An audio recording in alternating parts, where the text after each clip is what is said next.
Mark 1. Conversations at the speed of sound.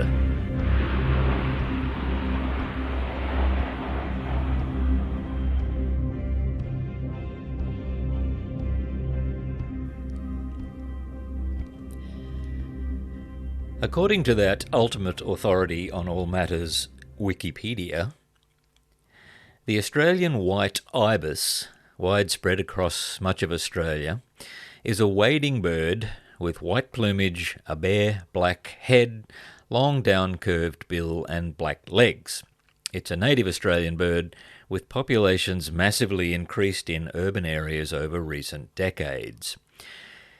Now, due to its habit of rummaging on garbage tips and in rubbish bins, the species has acquired a variety of colloquial names such as tip turkey and bin chicken. Did you find that interesting? Well, in the conversation coming up, bin chickens get a mention. So I just thought I'd give you a brief ornithology lesson ahead of time, just so you know. One particular Christmas Eve, we were at Caloundra and turning around an Airbus, twin-engine light to medium transport aeroplane, owned and operated by Australian Airlines at the time. A320? No, A300, B4. 300? Yep. Yeah. So very similar to the ones they're operating at the moment, which is the A330. Right.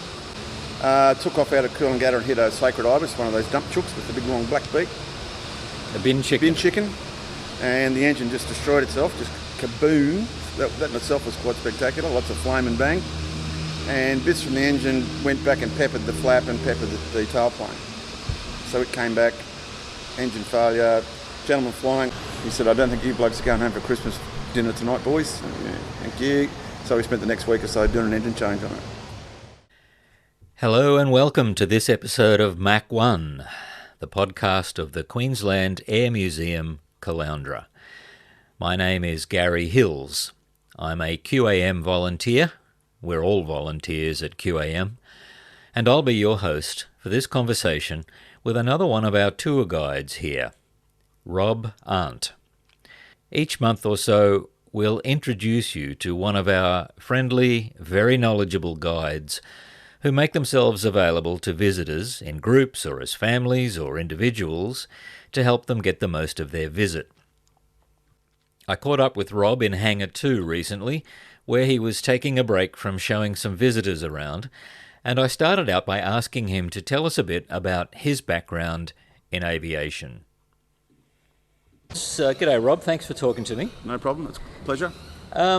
So you're a guide here at the Queensland Air Museum. How long have you been associated with the museum? Seriously, about probably 7 years.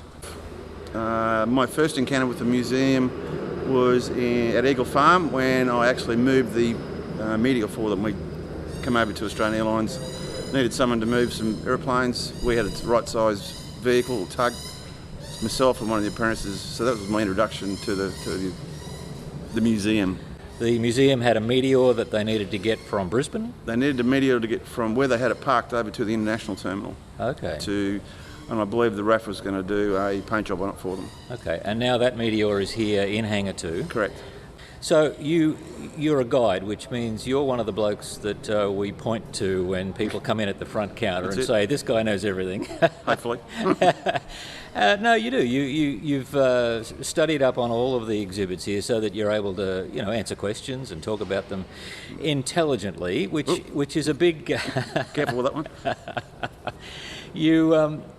You make a big contribution because some people who come in here like to just wander around and do it themselves at their own pace, but others have questions, and it's good to be able to ask someone. So, what days do you volunteer here? Normally Sundays and Mondays. All right, so if somebody hears you talk and they think, "Oh, I really want to ask that bloke a question," they can find you here usually on a Sunday or a Monday. Or get it teed up somehow. Yeah. Yeah, great. Okay. So just tell us a little bit about your background in aviation. What's your background? I started in 1972 with Trans-Australia Airlines in Brisbane, in Hangar 7. It was the hangar the Allies used when they captured Japanese aeroplanes and brought them back to Australia and then test flew them out of that hangar. I started my apprenticeship there on DC-3s, Twin Otters, and then F-27s, Fokker F-27s. and then from the hangar environment went to what's called line maintenance environment. So the every day in and out, wave the bats, put fuel on it, put people on it, shoo it away. Now, when you say an apprenticeship, what was it specifically an apprenticeship in? Aircraft maintenance. Okay. On the airframe and engine side of it. And do you still have that ticket today? I do, yeah. Okay. Do you still work on flying aircraft? On flying aircraft, but I don't work on any of the ones I've got my licence on. Okay, so what would you be working on these days from time to time? Down at Haas, a DC-3 and a F-27. So yes, probably I'll correct myself there, an F-27, I'm licensed on that. My main licences were the bigger aeroplanes, 767, Airbuses, 727, all 73s except the Max. Yeah, and mainly Boeing aeroplanes. Okay. Not a jumbo. Okay. Didn't get a jumbo ticket. Okay. So of the aircraft that we have here on display, you've mentioned the DC-3 and the F-27, and you're licensed to maintain those? Yeah, I'm licensed to sign out the F-27 as being airworthy. So my licence, being the signing engineer, is the last signature on the piece of paper before the aeroplane goes over the fence. Wow. So I'm the bunny who they come and hunt out if something goes wrong. Okay. I'm licensed to work on the DC-3, but I haven't got a DC-3 sign-out licence. Now, as a pure civilian, I'm thinking, an aircraft is a very, very complicated, bit of machinery. So when you have a licence to work on it, does that specify which systems on the aircraft? Yep. Or okay, Yep. so what do you... Basically, you do what's called your apprenticeship in an aircraft maintenance engineer. You come out as an aircraft maintenance engineer, and then you do an aircraft type. Okay, so I chose not to do this DC-3. I chose to do the F-27 because it was then the go-to aeroplane that TAA had domestically, and it was also too I could study it by myself. Whereas the bigger aeroplanes, you had to do a formal course with the company and CASA exams. So if somebody today was, in high school or whatever age, was looking to get into that sort of work, what's the process today? The process would be to go to somewhere like Aviation High at Hendra. That's in Brisbane? In Brisbane, yeah, in northern suburb of Brisbane. And then go to, what's it called? Aviation College at Eagle Farm. Okay. And would that be Aviation Australia as well? That's it. Okay. Yeah. There's various learning institutions, but that's the one that's been given the tick. So you're basically ending up with basically a TAFE qualification that is based in a particular aviation... Yeah, be it airframe, which is all the flight control structures, interior fit out, anything to do with structures and the operating of the aeroplane. Another apprenticeship, I did a dual apprenticeship, which was an engine airframe. So I did 2 apprenticeships in one. So it was engine and airframe. So the engine's obviously pretty straightforward, teach you about the engines, be it piston or be it jet. Then there was another trade which is instrument electrical, and then a further trade which was radio. Now today all that is combined because the computers talk to everything. So the radar talks to the autopilot talks to the navigation stuff, the navigation stuff talks to the flight controls. They then talk to the engines and everything's integrated. So my trade sort of expanded into a lot of electronics as well. So obviously, as aircraft have evolved, so has the role of the maintenance and engineer staff. It's become broader. Yeah. And then the system then allowed, after lots of exams and experience, or on hands-on experience, the governing body being CASA let us sign stuff out if we were out in the field somewhere. Now, for our listeners who may not know, let me introduce you to TAA and Haas, because both are important in Rob's story. Trans-Australia Airlines, TAA, renamed Australian Airlines in 1986, was one of the 2 major Australian domestic airlines, the other being Ansett, between its inception in 1946 and its merger with Qantas in 1992. During its period as TAA, the company, headquartered in Melbourne, played a major part in the development of a competitive, innovative Australian domestic air industry. Who from that era can forget the brilliant TAA musical advertising blitz in the 1960s, Up and Away with TAA, the friendly, friendly way? In 1954, TAA became the first airline outside Europe to introduce the Vickers Viscount, and in 1981 it introduced the Airbus A300, the first wide-body aircraft to be purchased by an Australian domestic airline, and that gave TAA a clear edge over the major competitor, Ansett. So that's TAA. HARS, HARS, the Historical Aircraft Restoration Society, is an aircraft restoration group with museums at Shellharbour Airport in New South Wales and Parkes, New South Wales. HARS was formed in 1979 by a group of aviation enthusiasts who were interested in the preservation of Australian aviation history. How does HARS differ from the QAM, the Queensland Air Museum? Well, HARS's mission is to recover and, where possible, restore to flying condition aircraft or types of aircraft that have played a significant part in Australian aviation history. Many of its aircraft are kept at an airworthy standard, including a Lockheed Super Constellation, which is one of only 2 flying examples of Superconnies in the world. Other examples are kept at a taxiable standard, where restoration of airframes to an airworthy standard is not feasible. The group operates a Navy Heritage Flight, which operates a range of ex-Royal Australian Navy Fleet Air Arm aircraft in support of the Navy. So when Rob talks about working at HARS, he's talking about a serious outfit. Could you tell us about, so say you're working at TAA and you're working on an F-27, what would be the typical kind of schedule that you would follow when you were doing that? Normally the aeroplane would come in for about a week. The first stage would be to pull it to bits, take all the panels off, do your inspections, and then once you've, for instance, argument's sake, if you found something wrong, you could fix it. Or if normally it was a sheet metal repair, required sheet metal guys, you'd just make out a job card, give it to the sheeties, they'd come and fix it, and then we'd oversign their work. If it was something electrical, they'd need to get the sparkies out, they'd come out.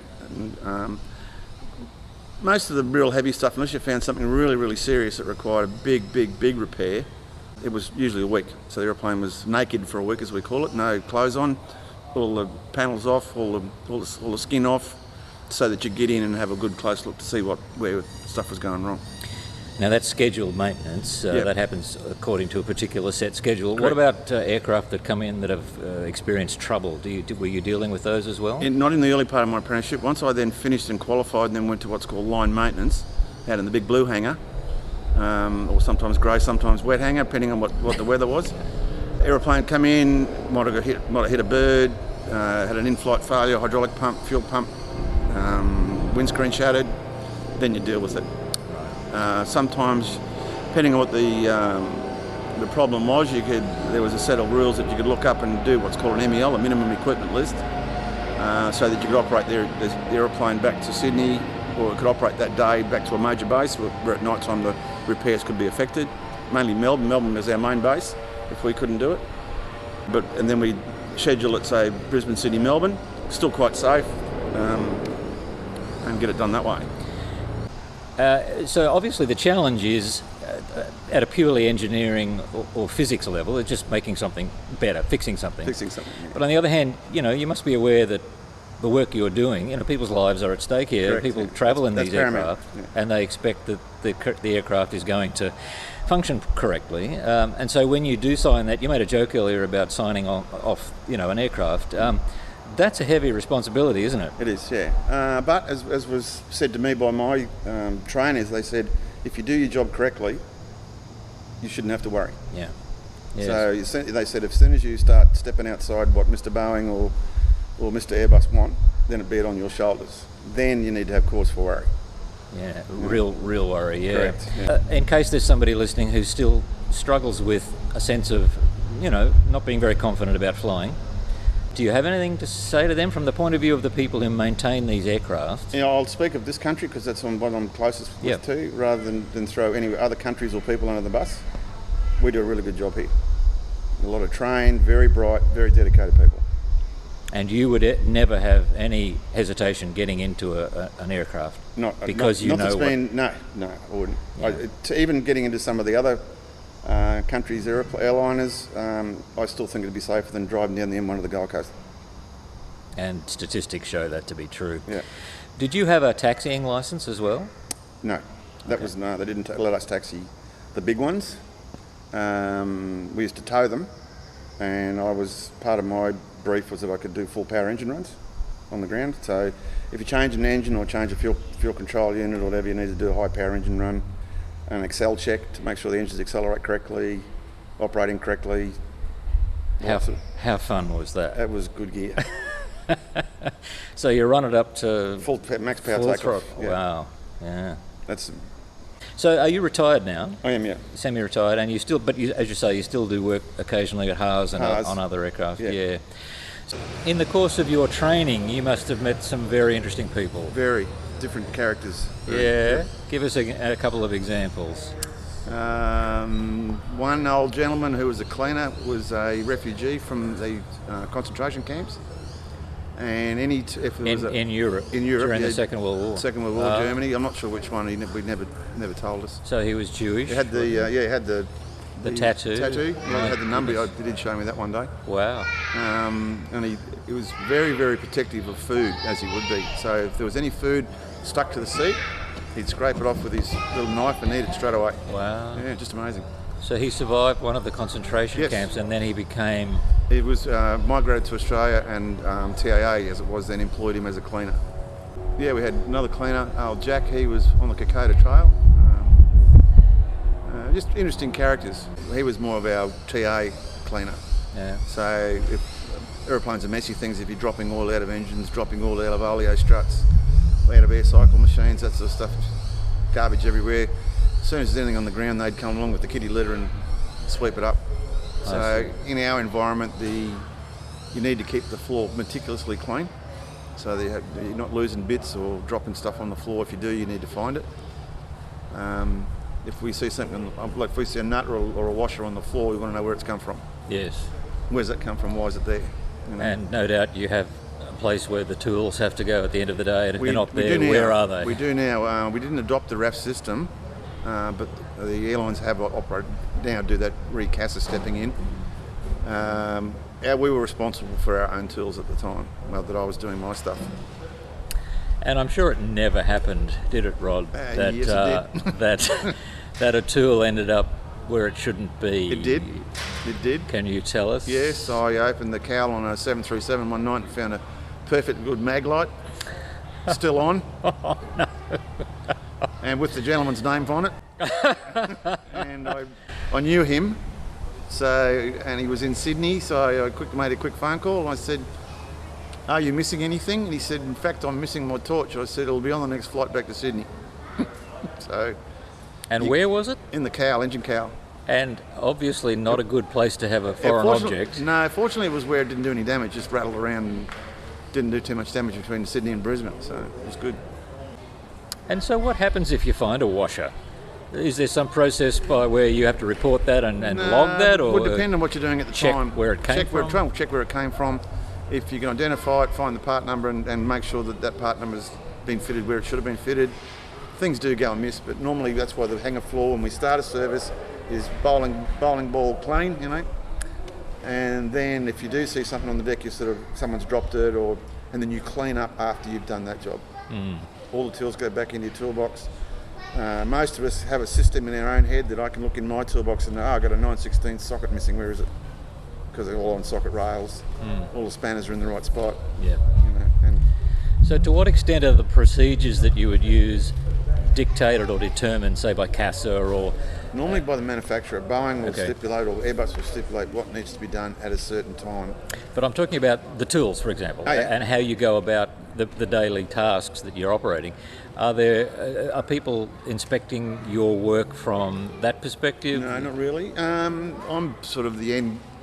Everyone's watching. My philosophy is, I don't care if someone's watching me do something. I don't care. Some people get a bit narky with it. I'd much be preferred to be watched and make sure I hadn't made a mistake or I've missed a step. Yeah. Please remind me, tap me on the shoulder.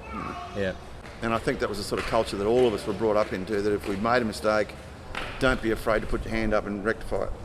So tell us about the F-27. Now, for our listeners, that's the Fokker Friendship. Yep, Dutch aeroplane with British engines, Rolls-Royce Darts. And a good aeroplane to work on? Yeah, good aeroplane to work on.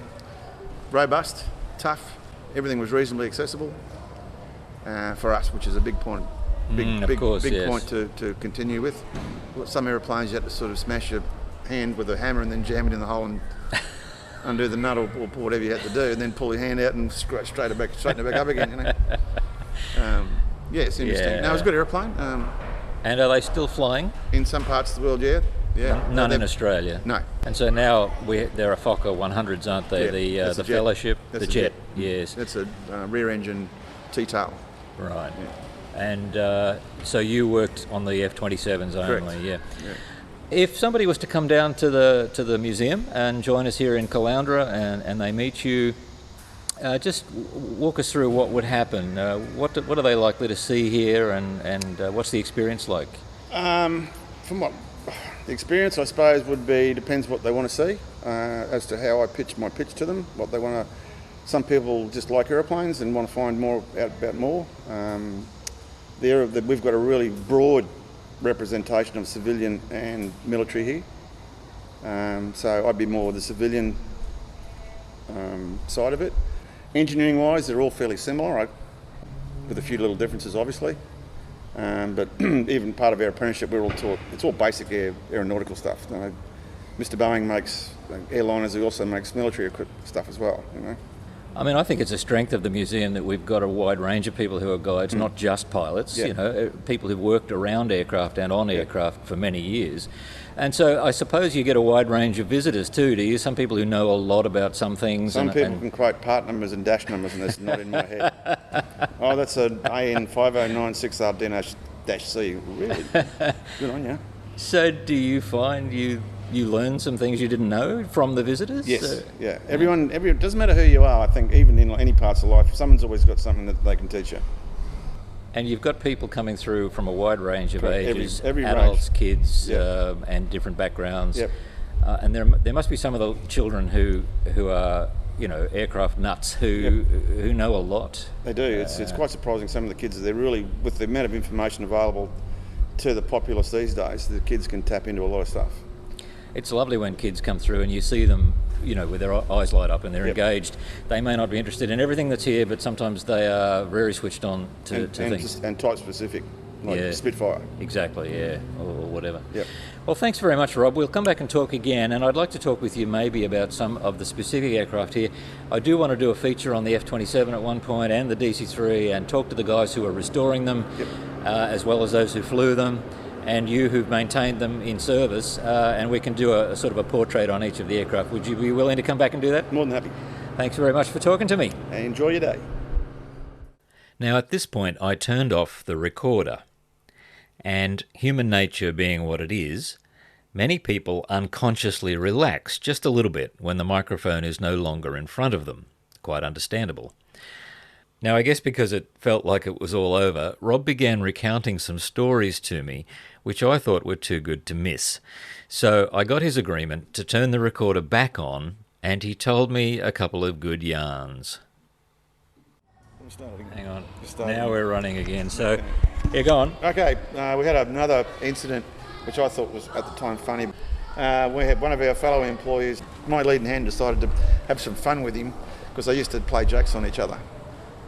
John said, "Oh, come and give us a hand with this one." I said, "What's that?" He said, "I'm going to lock me up in the number 2 intake of a Boeing 727. So number 2 engine, you had to, it was on an S duct, and to get into the intake of the engine, you had to crawl into the S duct. Right, so this is the 3-engine Boeing. Correct. With an engine in the tail. Yes. And this is the second engine you're talking about. Yes, the engine, number 2 engine's in the middle. Yep, okay. Yeah. So we locked John up in the panel. And then inside the S duct, waiting for to come and do the inspection.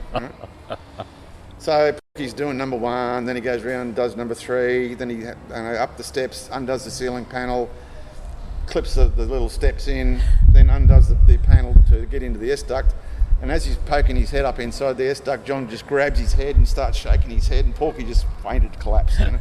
Oh, the poor bloke. He saw the funny side of it later, but he was never the same after that. So he was hiding inside John was hiding inside the S-duct. Yeah. Oh, another one if you want about Jumbo. Go. On the 747 upstairs toilet, okay, it's the old Rakistan, the blue tank, this tank that carries all the refuse in it. Yeah. So there's a wall between it's like a double tank. So there's a toilet one side and another toilet the other side, or another seat, but it shares the same tank. Yep. Yeah, the common tank between the crew side of it, the crew rest area. Right. And the first passengers. class, passenger area. Okay. So the passengers use one side and the crew use the other side, but the tank's common. Yep. So unfortunately we had a blockage in the tank, and there's like a bung in the bottom of the tank which lets the blue Rakistan out to the honey cart, the truck. It's called a honey cart. Yes. Anyway, play a bit of a trick on one of the guys. They said, "Oh, the toilet's blocked. Can you go up and put the glove on?" All right. Up to the shoulder. Up to the shoulder, and then reach in and see what's blocked into the thingy. Right. At the same time he was doing this, another guy went around the other side, and while he's fishing around, he put his hand in there and just grabbed his hand. This guy just... Yeah, there's someone in the tank. Just grabbing me. He wasn't the same again either after that. Never did another toilet job, to my knowledge. I'm sure that when you're guiding around the place here on a tour, or when people are asking you questions, some of these stories come out, no doubt. They do. And because we're not, recording and going to air, They can come down here and I can tell them. you can tell them the whole story then, the ones that we were not really able to tell. The unabridged version. That's right. Thanks, mate. No worries, cheers.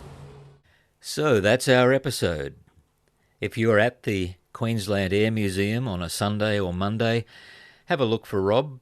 He's usually wearing the QAM blue shirt, but he's also often quite visible from a distance under a straw hat, riding his folding push bike in and out of the hangars and around the 6 acres of the museum grounds. Rob is an excellent chap, and I'm sure you would enjoy talking with him as he guides you around and helps you to make the most of your visit to the Queensland Air Museum, Caloundra. Come and see us soon. Bye for now.